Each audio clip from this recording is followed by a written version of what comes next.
తెలుసు, కథ అని తెలుసు, కథలన్నీ కంచికే చేరునని తెలుసు.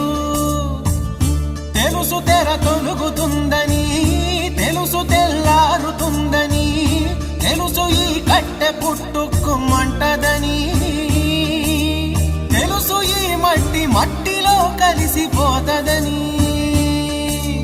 ఇన్ని తెలిసి ఇరకాటంలో పడిపోతావు ఎందుకని? మాయ